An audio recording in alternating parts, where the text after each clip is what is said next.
Bonjour et bienvenue à tous, une fois de plus dans cet amphithéâtre dont on apprécie le chauffage et la chaleur humaine. Après nous être intéressés au processus historique de la construction du confucianisme comme religion, dans l'Europe du XIXe siècle, nous avons commencé à nous demander en quoi la catégorie de religion, traduite en chinois par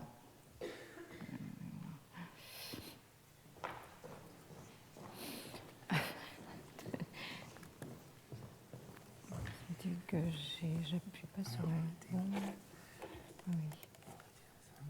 Oui, d'accord. Donc c'est là, voilà.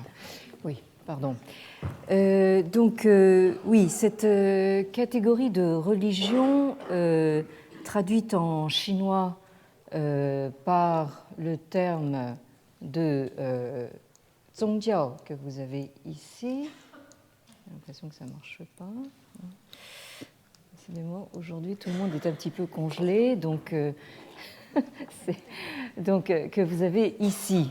Donc, nous avions vu que ce terme, j'ai l'impression que ce terme était un emprunt à un néologisme japonais, mais qu'en réalité, il provenait sans doute du lexique bouddhique. Donc, ce terme de religion, nous sommes en droit de nous demander en quoi il n'est pas adapté au contexte confucéen, qui se définit bien plutôt comme li jiao, c'est-à-dire donc comme enseignement des rites, ou si l'on préfère comme culture ritualiste. Donc, nous avons vu la semaine dernière qu'en première approche, cette culture ritualiste se caractérise en premier lieu par son continuisme.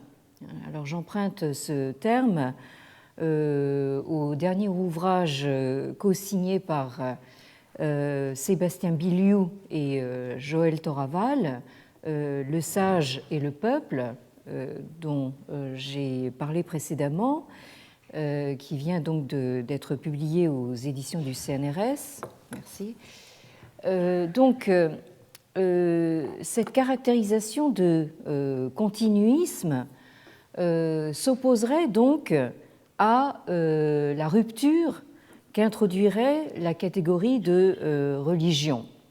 Alors, rupture à tout point de vue et à tous les niveaux entre un monde du monde transcendant et un monde immanent, entre le divin et l'humain, entre le sacré et le profane, entre le clérical et le laïque, entre le religieux et le séculier, etc., etc.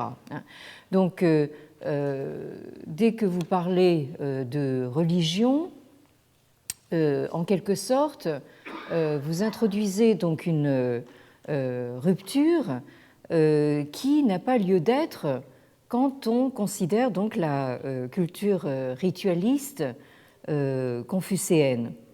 Autrement dit, en fait, tous les débats qui ont lieu dans notre République et plus encore maintenant, pour les raisons que vous savez, et toutes les questions qui concernent justement le processus de laïcisation, tout ce que nous entendons par laïcité, tout cela, nous avons vraiment lieu de nous demander si ça peut s'appliquer justement dans le contexte ritualiste confucéen. Alors, ce qu'il faut entendre par le caractère continuiste de cette culture ritualiste, On en trouve l'explicitation dans les grands traités ritualistes qui ont été compilés à l'époque Han, c'est-à-dire donc en gros entre le IIe siècle avant et le IIe siècle de l'ère chrétienne. C'est-à-dire aussi au moment où se mettent en place les structures sociopolitiques d'un nouvel ordre impérial centralisé. Et nous avons consacré donc un certain nombre de cours justement à la constitution de la figure de Confucius comme emblème de ce nouvel ordre, à tel point que nous avons poussé un peu l'esprit de provocation jusqu'à nous demander si, au fond, Confucius n'était pas une invention, enfin en tant qu'emblème, en tant qu'icône, finalement de l'instauration du premier empire centralisé sous les Han. Donc, à bien des égards, l'accent placé sur les rites et la culture ritualiste, qui se traduit par le caractère étonnamment volumineux de la plupart de ces traités, de ces compendia ritualistes, cet accent semble constituer un trait spécifique de cette période du tout début de l'ère impériale, où se fait jour le besoin d'intégrer dans une même vision unifiée tous les éléments de la vie sociale et politique. Autrement dit, le processus de centralisation politique qui se consolide sous les Han, donc pendant ces 4 siècles de la dynastie Han, donc à cheval sur le tournant de l'ère chrétienne. Donc, on peut dire que ce processus de centralisation politique se double d'un processus de centralisation idéologique ou d'unification idéologique en quelque sorte. Et donc, on peut considérer que la mise en avant de cette culture ritualiste participe justement de cette unification idéologique.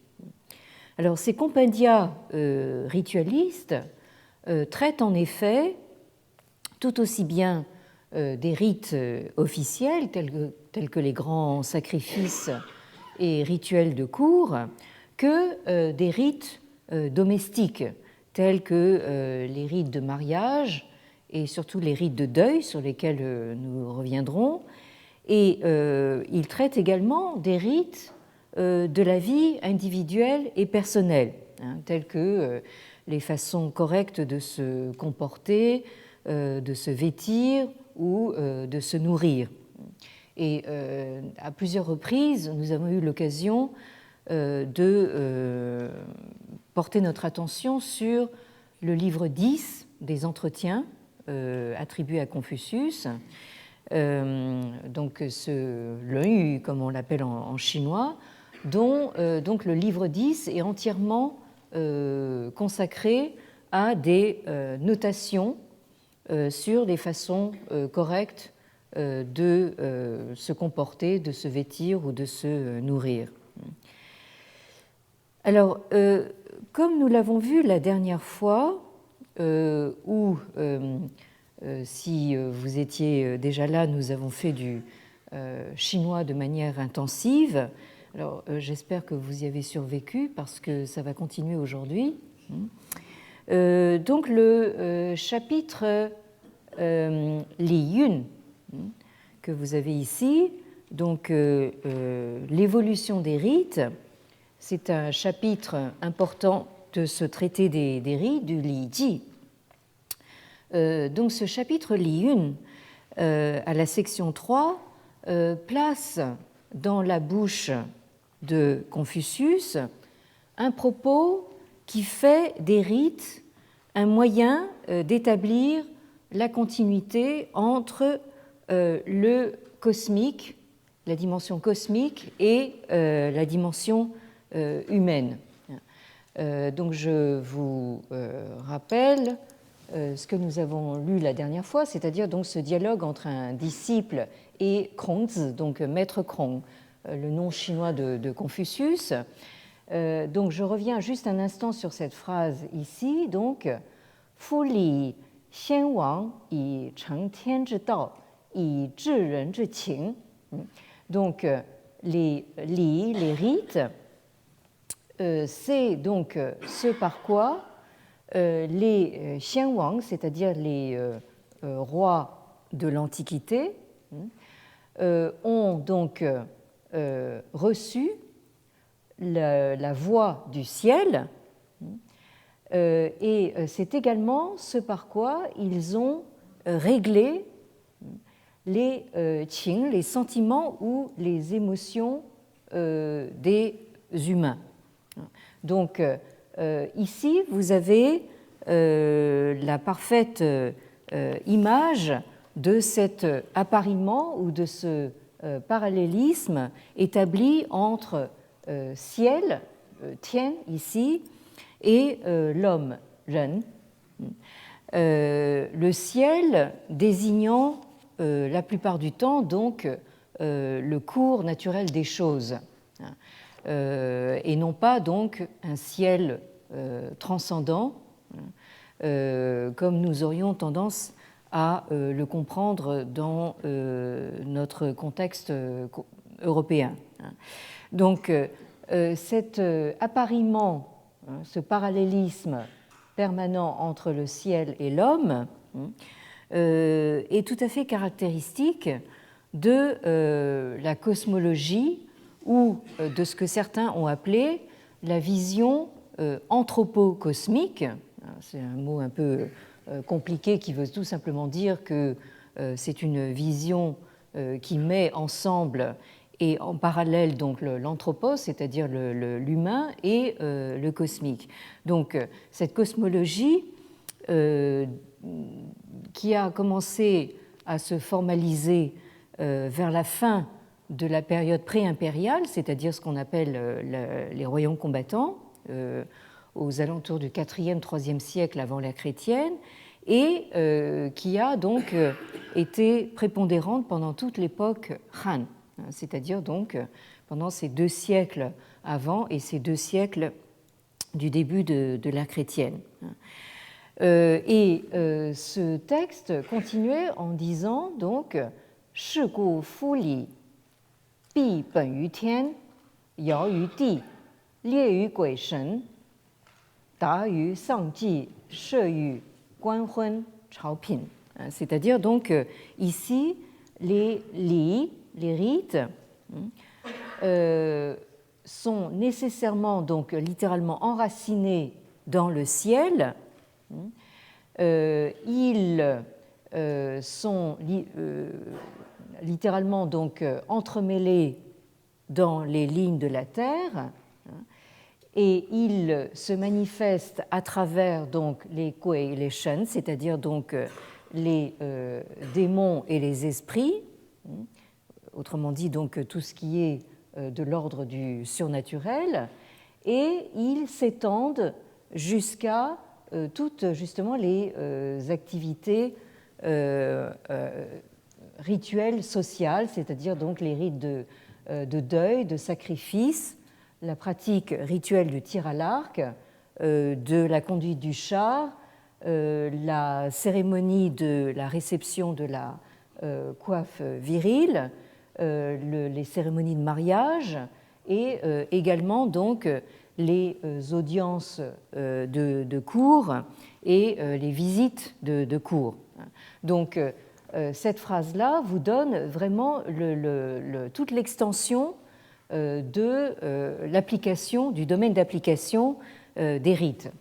Et vous voyez que là, nous avons véritablement un continuum qui va du ciel et de la terre, en passant donc par les démons et les esprits, jusqu'à tout ce qui concerne donc les activités humaines. Et un peu plus loin, dans ce même chapitre, Li 1, donc l'évolution des rites, à la section 21, nous avions vu la dernière fois le très remarquable continuum qui relie, donc, j'ai fait exprès de disposer le texte comme ça, inutile de préciser que dans les textes anciens, vous n'avez évidemment pas de ponctuation. La ponctuation a été ajoutée dans les éditions modernes et vous n'avez pas cette disposition. Tout est en, comment dire, en scripta continua. Donc vous avez tout le texte à la suite, mais je l'ai décomposé comme ça pour que vous voyez un petit peu justement cet effet de rythme et de parallélisme de la syntaxe, où vous retrouvez chaque fois cet élément-là, wei, qui, on pourrait dire en termes grammaticaux, est comment dire, opère comme une copule, c'est-à-dire donc, si vous prenez cette phrase par exemple, la première phrase vous dit donc les saints ou les sages, quand ils ont établi les principes, ils ont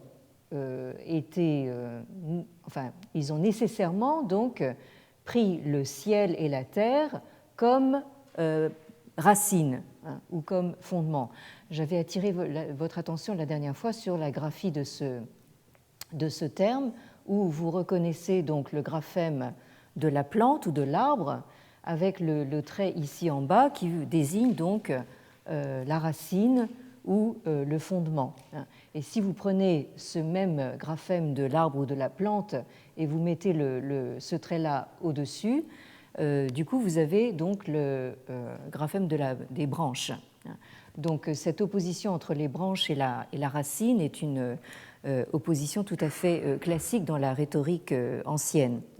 Alors, donc, vous retrouvez cet élément donc, copule dans toutes les éléments de phrase, et ce continuum relie le ciel-terre, le yin-yang, les 4 saisons, le soleil et les étoiles, la lune, de nouveau donc les démons et les esprits, les 5 phases, ou ce qu'on a appelé plus communément les 5 éléments. Je n'ai pas le temps de m'y arrêter pour l'instant. Les rites et le sens du juste, les sentiments ou émotions des humains et les 4 êtres surnaturels que sont donc la licorne, le phénix, etc. Donc, vous avez ici la figuration de la parfaite intégration de l'ordre humain dans l'ordre cosmique, ou si vous préférez, une parfaite intégration des éléments à la fois naturels et surnaturels. Donc vous avez aussi bien donc, les 4 saisons, le soleil, la lune, les étoiles, que donc les démons, les esprits et les êtres surnaturels. Et cette parfaite intégration, on la trouve exprimée de la manière la plus claire dans un ouvrage attribué à Xunzi, donc un penseur très important de la fin de l'Antiquité préimpériale, qui a vécu entre les 4e et 3e siècles avant l'ère chrétienne, et qui se présente comme l'un des héritiers majeurs de l'enseignement de Confucius. Et ce Xunzi, maître Xun, on l'associe et on l'oppose très souvent à l'autre grand héritier qu'est Mengzi, maître Meng, ou plus connu en contexte européen sous sa forme latinisée de Mencius. Donc, au chapitre 17, de cet ouvrage attribué à Maître Xun, ce chapitre 17 qui est intitulé donc Du ciel, qui est consacré donc entièrement à une réflexion sur ce qu'est le ciel ou le cours naturel des choses, on trouve l'image très frappante de ce que j'ai appelé la triade cosmique, ciel, terre, homme, dans laquelle chaque élément ou chaque puissance cosmique a son rôle propre. C'est-à-dire que le ciel recouvre, la terre porte, et l'homme parachève l'œuvre cosmique du ciel-terre. Donc vous avez cette magnifique vision d'une sorte de d'intégration donc de ces trois puissances cosmiques, et il est tout à fait remarquable que Xun place donc l'homme à part égale en quelque sorte avec le ciel et la terre. Donc, comme je vous ai prévenu, nous allons de nouveau faire pas mal de chinois aujourd'hui. Alors, le chapitre débute par cette phrase Tianxing You Chang, que vous avez ici. Donc, la marche du ciel, littéralement, a sa constance. Autrement dit, donc, le cours naturel des choses est constant, et par conséquent, l'ordre humain se distingue très nettement justement de cet ordre du ciel. Et là, je saute tout un passage parce qu'il y a pas mal de références historiques et mythiques qu'il serait trop long d'expliciter, mais le texte continue dans ces termes. Gu Ming yu Tianren zhi fen, ze ke wei zhiren yi. Donc, aussi, celui qui Ming, c'est-à-dire qui est littéralement éclairé, qui comprend clairement le Tianren zhi fen, c'est-à-dire donc la démarcation entre le ciel et l'homme. Celui-là, on peut dire que c'est un homme accompli. C'est-à-dire donc celui qui a compris cette démarcation entre le ciel et l'homme, celui-là, c'est vraiment quelqu'un qui a tout compris. Alors, là, j'attire votre attention au passage sur le graphisme de ce caractère composé, qui est composé donc du Soleil et de la Lune, et qui désigne donc la lumière en général, ou le fait d'être éclairé. Donc, vous avez ici de nouveau cet appariement entre le ciel et l'homme, dont je disais à l'instant que c'est un appariement tout à fait caractéristique de cette période, de la fin de la période pré-impériale et du début de l'ère impériale. Et ici, vous avez un mot très important dans le vocabulaire du Xunzi.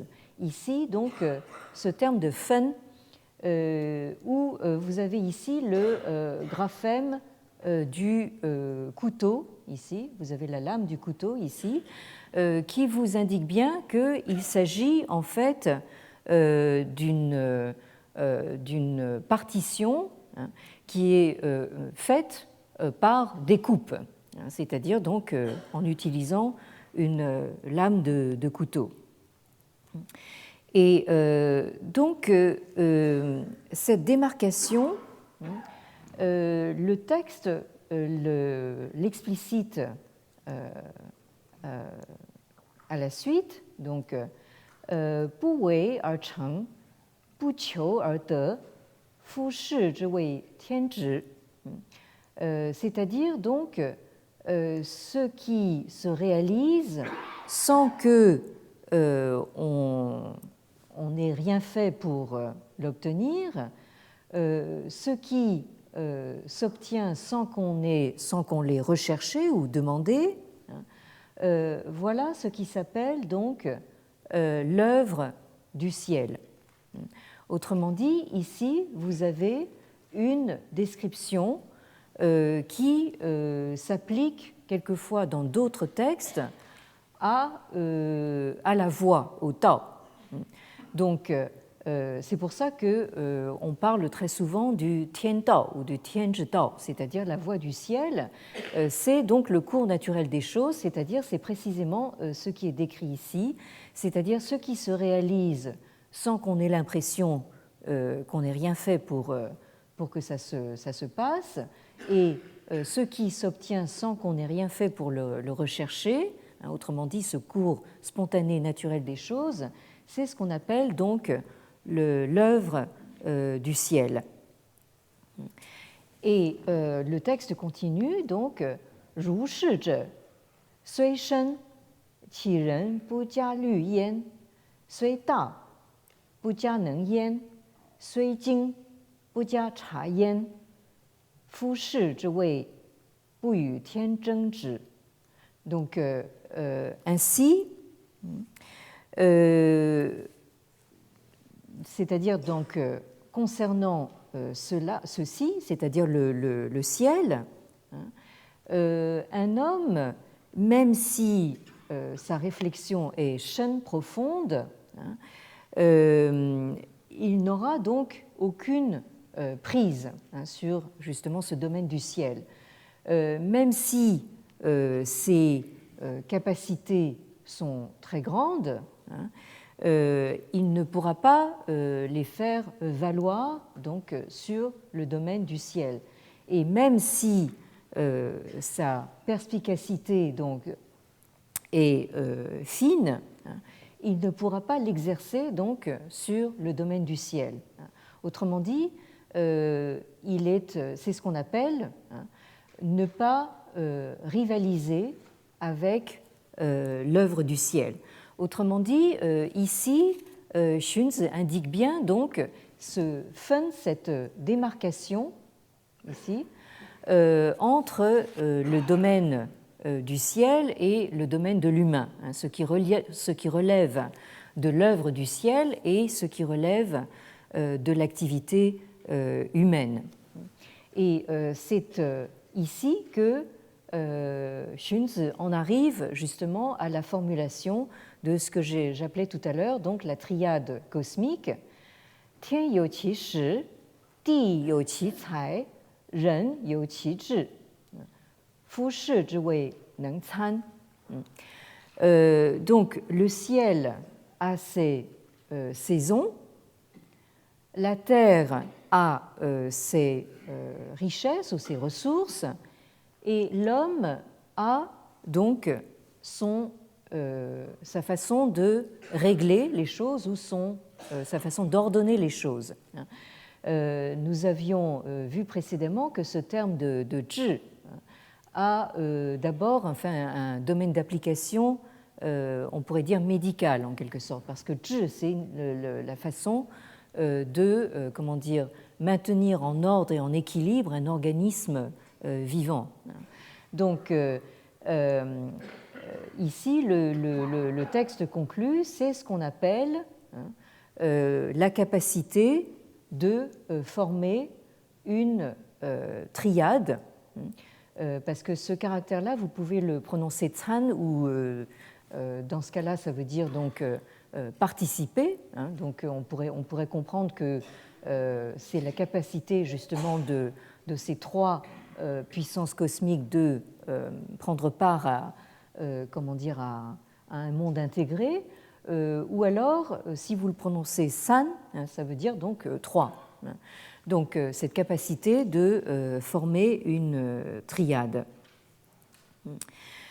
Et ensuite, vous retrouvez un petit peu justement cette intrication ou cette imbrication plutôt de tous les éléments aussi bien naturels que surnaturels dans cette triade cosmique, vous retrouvez donc les mêmes éléments, donc Lie Xing Sui Xuan, donc les étoiles tournent en succession ordonnée, Ri Yue Di Zhao, c'est-à-dire donc le soleil et la lune brillent tour à tour, Si Shi Dai Yu, donc les 4 saisons se succèdent en bon ordre, Yin Yang Da Hua, donc le yin et le yang opèrent leur grande transformation, Feng Yu Bo Shi, le vent et la pluie se propagent partout, et donc Wan Wu Ge De Qi He Yi Sheng, Ge De Qi Yang Yi Cheng, les 10 000 êtres trouvent chacun leur he, leur harmonie pour naître, pour venir à la vie, sheng, et ils trouvent chacun donc leur yang, leur nourriture pour se réaliser ou pour se former complètement. Donc, je n'ai pas encore attiré votre attention justement sur la récurrence de cette formule, que wei, que vous retrouvez ici à plusieurs reprises, c'est-à-dire donc c'est ce qu'on peut appeler donc l'homme accompli, l'œuvre du ciel, la capacité de former une triade, et aussi les effets de rime ici que vous avez par exemple dans cette phrase que je viens de lire, donc Wan Wu Ge De Qi He Yi Sheng, Ge De Qi Yang Yi Cheng, donc la rime entre Sheng et Cheng. Et ensuite, vous avez cette phrase qui pourrait s'appliquer également au Tao, à la voix, donc Bu Jian Qi Shi, Jian Qi Gong, Fu Shi Zhi Wei Shen. Donc, on ne, ce processus, on ne voit pas son activité, mais on perçoit uniquement donc les résultats de cette activité invisible. Et c'est ce qu'on appelle donc cette dimension shen, que je traduis par spirituel à défaut d'une autre traduction meilleure, mais dès qu'on parle de spirituel, on a tendance, dans notre contexte présent, à comprendre comme introduisant justement une dimension transcendante. Or ici, Shen désigne uniquement donc le stade le plus affiné de l'énergie vitale, où justement c'est une énergie qu'on ne voit pas, qui est invisible, et pourtant on en perçoit les effets. Donc vous avez ici la formulation justement de ce que le texte appelle l'œuvre du ciel, mais ce que d'autres textes appellent la voie, le Tao. Alors, ce que j'essaye de vous expliquer ici, je vois les sourcils se froncer, mais c'est au fond que cette notion très abstruse du Tao, elle correspond tout simplement donc à cette idée d'un cours naturel des choses que vous ne voyez pas agir, mais dont vous voyez simplement les effets. C'est-à-dire, vous percevez le changement des saisons, mais vous ne voyez pas comment justement on passe d'une saison à l'autre. C'est donc tout simplement cette idée qui pourrait se rattacher à une pensée naturaliste que vous avez justement dans cette notion de Tao ou de voie.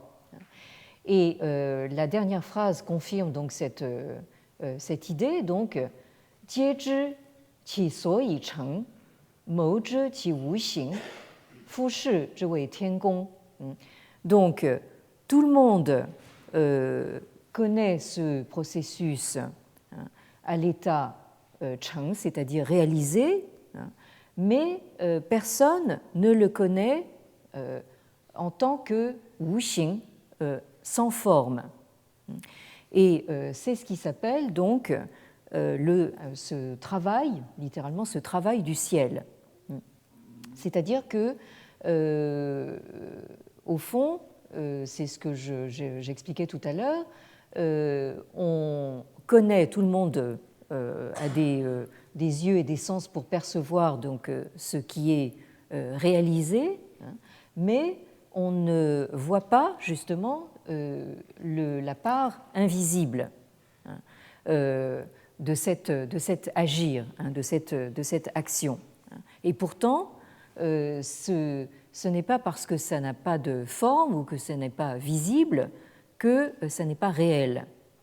C'est ça probablement qui est assez difficile à percevoir justement pour un entendement formé dans une culture européenne parce que, en fait, on a du mal à percevoir justement cette continuité entre l'invisible et le visible, parce qu'on a un peu tendance justement à introduire là aussi une rupture. Alors, Xunzi, tout en affirmant l'existence de la triade cosmique, insiste bien sur le fait que chaque puissance a son rôle, ou ce qu'il appelle son œuvre propre, ce qui est pour lui l'occasion d'affirmer le rôle propre à l'humain qui ne se confond pas avec le rôle du ciel, même si Maître Xun affirme que l'œuvre de l'homme parachève l'œuvre du ciel. Alors, à partir de là, Xunzi propose une conception de type quasi anthropologique de l'origine des rites. Dans le chapitre 19, qui est entièrement consacré donc au rite, qui est intitulé Li Luan, comme de même que vous aviez Tian Luan, c'est-à-dire donc des considérations sur le ciel. Au chapitre 19, vous avez donc des considérations sur les rites. Alors, que nous dit ce texte sur les rites?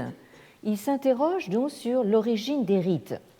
La question qui est posée ici, c'est Li, Qi yu He Ye. Les rites, d'où est-ce qu'ils, littéralement, d'où est-ce qu'ils surgissent? D'où est-ce qu'ils proviennent? Quelle est l'origine des rites? Yue. Alors, réponse, Ren sheng er you yu.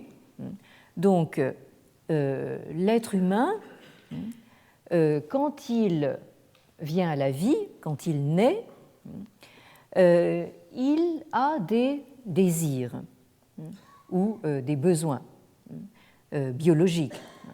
Donc, l'homme, à sa naissance, a des désirs, ou il naît avec des désirs, et donc, yu er bu de, ze bu neng wu qiu.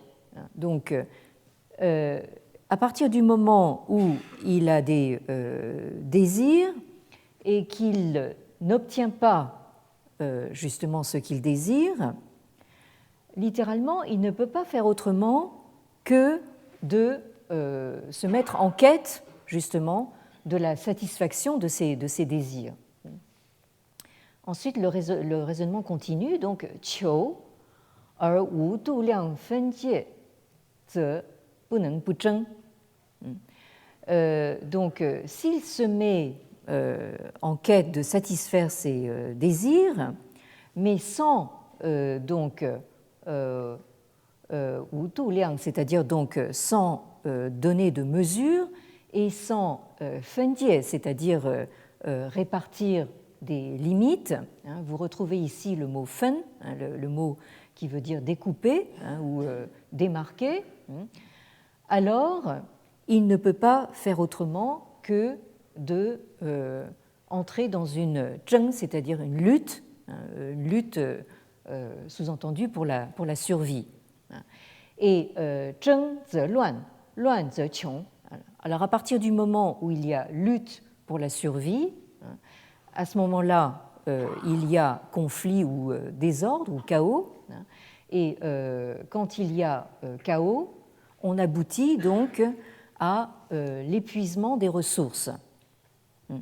Donc là, vous avez en quelques phrases l'analyse, donc une analyse tout à fait objective et anthropologique donc de cette condition humaine, qui fait qu'il y a la reconnaissance justement de cette nécessité biologique de l'être humain, qui a des besoins ou des désirs au même titre que les animaux.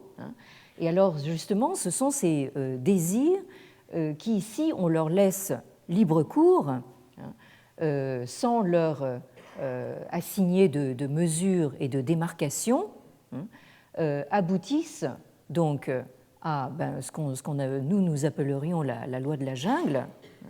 Et cette loi de la jungle aboutit très rapidement donc à l'épuisement des ressources, ce qui n'est évidemment dans l'intérêt de personne.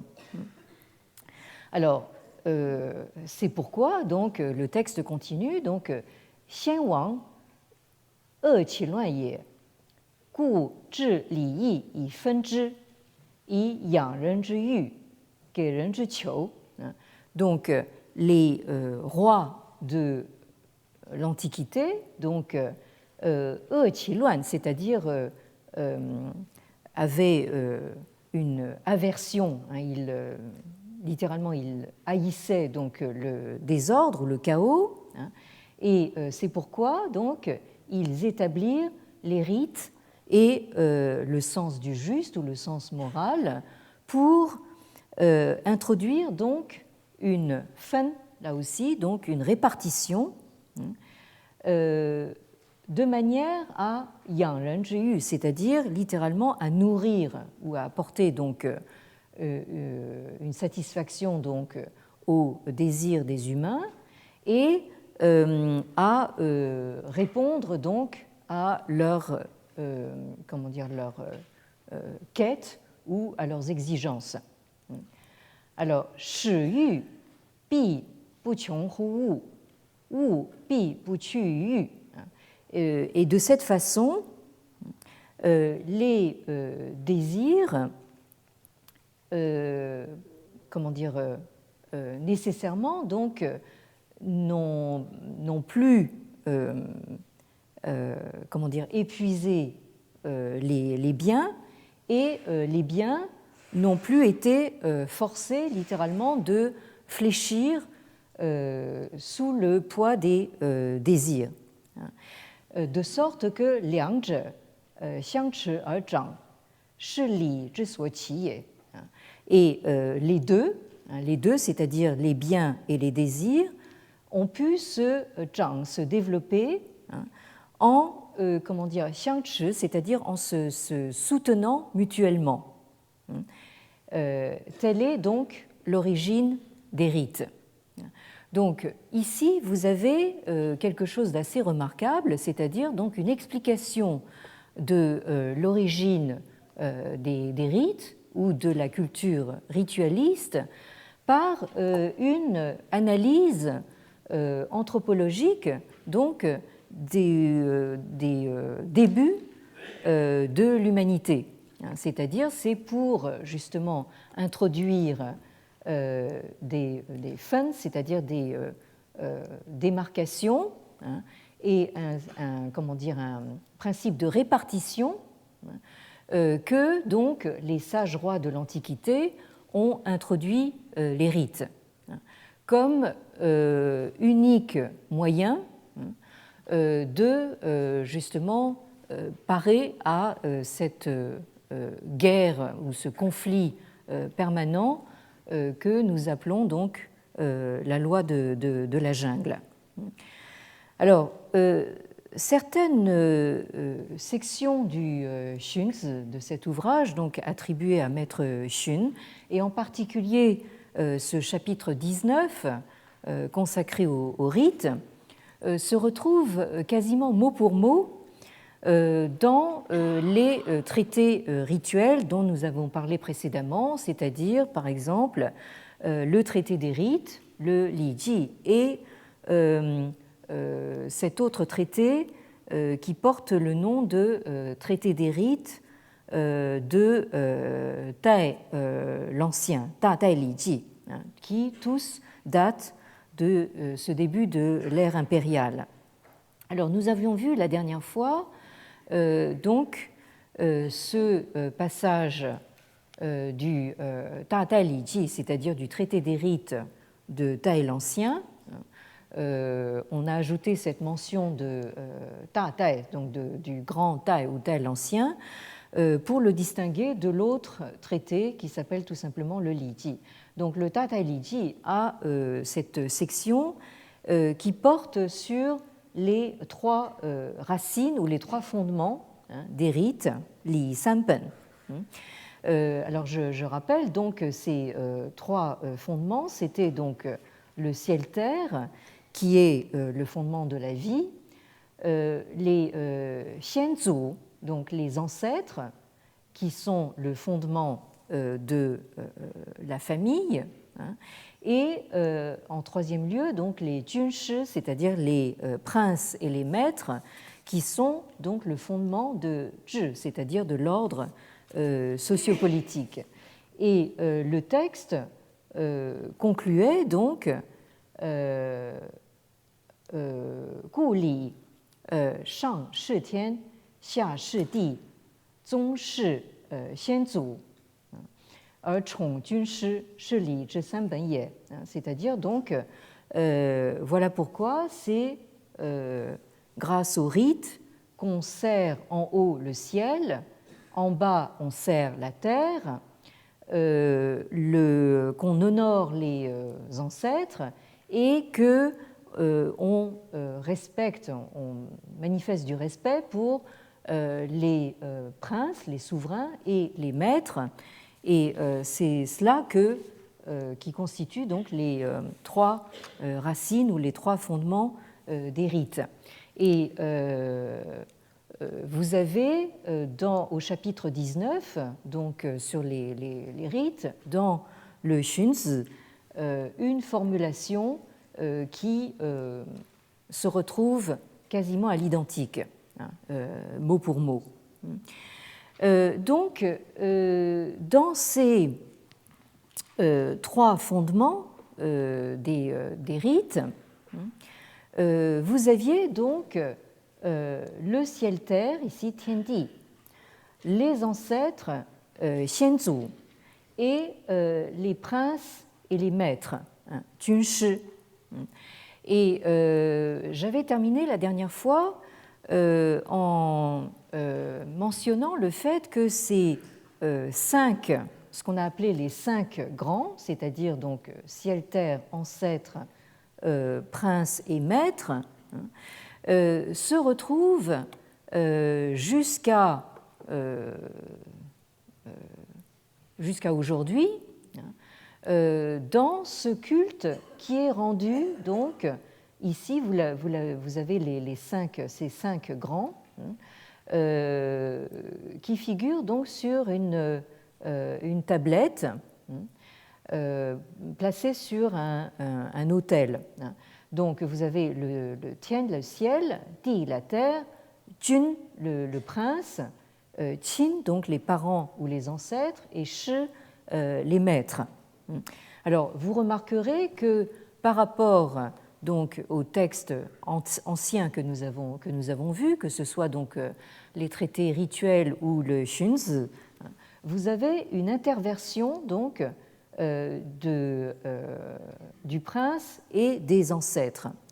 Dans les sources anciennes, les ancêtres viennent avant, ils arrivent tout de suite après le ciel-terre, alors qu'ici, donc, ils sont placés derrière donc, le prince, le souverain.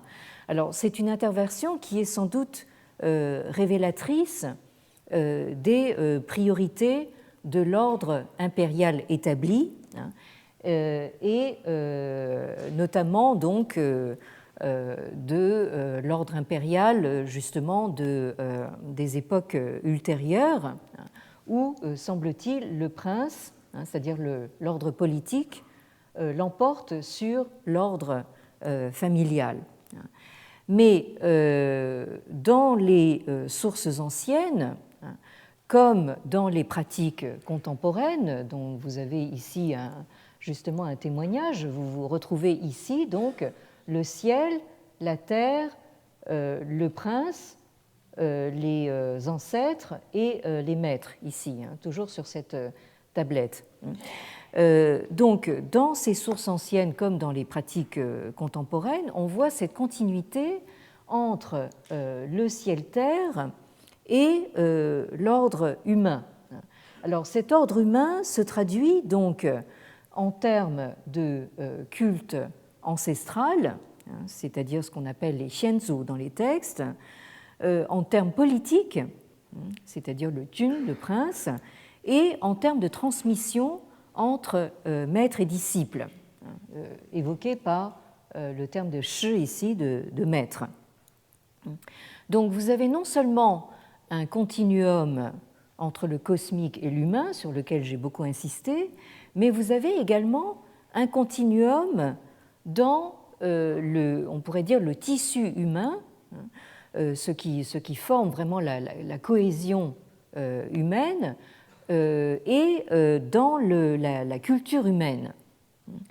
Alors, je suis obligée de m'arrêter ici aujourd'hui, mais je rappellerai simplement pour l'instant que si nous prenons le culte ancestral, le culte des ancêtres, je rappelle qu'il a occupé une place centrale dans toute la culture confucéenne chinoise, mais ceci dès la plus haute époque. On peut dire que ce culte ancestral remonte à l'époque des Shang, c'est-à-dire donc au deuxième millénaire avant l'ère chrétienne. Donc nous reviendrons là-dessus la prochaine fois, et en attendant, donc, ce sera l'occasion de penser, d'avoir une pensée pour nos ancêtres. Merci.